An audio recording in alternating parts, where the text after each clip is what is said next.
2026 தேர்தல் நோக்கி எல்லா கட்சியுமே நகர்ந்துட்டாங்க. குறிப்பா திமுகவுக்கு எதிராக தான் ஒவ்வொரு கட்சியுமே பிரச்சாரத்தில் போட்டாங்க. நேற்று விஜய் உட்பட. அதே மாதிரி நீங்க மக்களை சந்திக்கிறதுக்கான ஒரு திட்டம் இருக்கா? அப்படி தந்துச்சுன்னா எந்த விஷயத்தை முன்னெடுப்பீங்க? தம்பி இப்படி கேட்கறது வேடிக்கையா இருக்கு. இப்ப அண்ணன் என்ன செஞ்சுக்கிட்டு இருக்காரு? அவரும் தொடர்ந்து மக்களை தான் செஞ்சு சுற்றுப்பயணத்துக்கு தான் கேட்கிறேன். தமிழ்நாடு நான் சுத்தி பார்க்கறதுக்கு ஒண்ணும் இல்லையே. என் நாடு தானே, ஏற்கனவே சுத்தி பார்த்தேன். எங்கெங்க என்ன இருக்கு, எங்கெங்க எந்தெந்த மக்களுக்கு என்னென்ன பிரச்சனை இருக்குன்னு எனக்கு எல்லாமே தெரியும். நான் எழுதி வச்சு படிக்கிறேன் இல்லையே, இதயத்திலிருந்து பேசுறேன். இந்த ஊர்ல அரியலூர்ல என்ன, பெரம்பலூர்ல என்ன, திருச்சியில என்ன, திருவாரூர்ல என்ன, திருவாடுதுறையில என்ன, எல்லாம் எனக்கு. அதனால அது பிரச்சனை இல்லை. சுற்றுப்பயணங்கிறது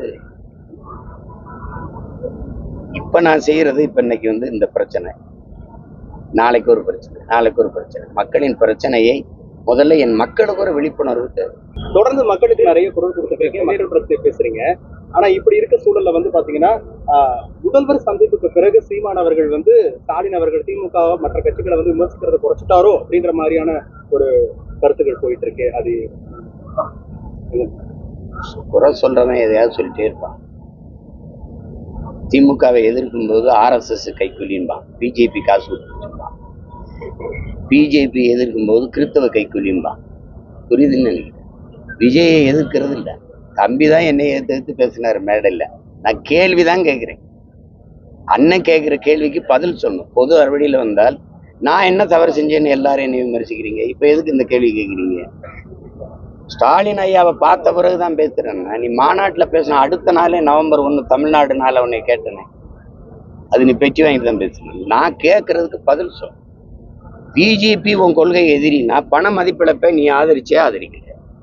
இந்தியாவிலே ஒரே ஒரு மகன் தான் அந்த டிமானிட்டைசேஷனை எதிர்த்தேன், நான் மட்டும்தான். அப்ப எல்லாருமே என்னை பைத்தியக்காரன் தான் சொன்னாங்க. அப்ப அது பிஜேபியின் கொள்கை இல்லையா? ஒரு கேள்வி அண்ணன் உங்களுக்கு எழுப்பும் போது பதில் சொல்லணும். பிஜேபி உங்க கொள்கை எதிரினா காங்கிரஸ் உங்க கொள்கை நண்பனான்னு கேட்டா ஆமாவா இல்லையான்னு தான் சொல்லணும்.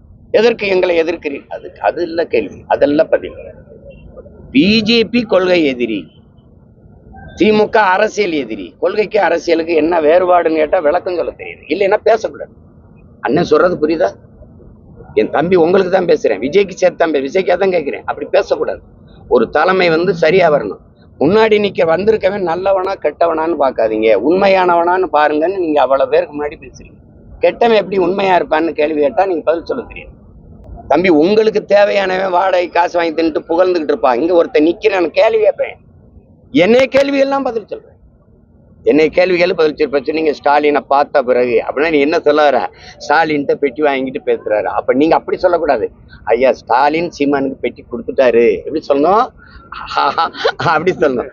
இப்ப நீங்க பிஜேபி கொள்கை எதிரிங்கிறீங்க, காங்கிரஸ் பெட்டி வாங்கிட்டீங்களா?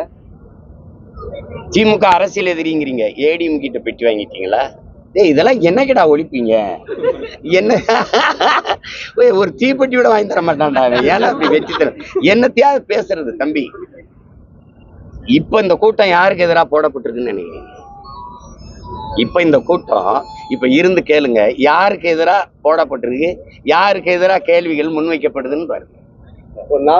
1.5 மணி நேரம் பேசிட்டு ஒரு நிமிஷம் இப்படி ஒரு கேள்வி எழுப்புனா விஜய் திட்டார், அவ்வளவுலாம் ஒண்ணும் பெரியது இல்லை.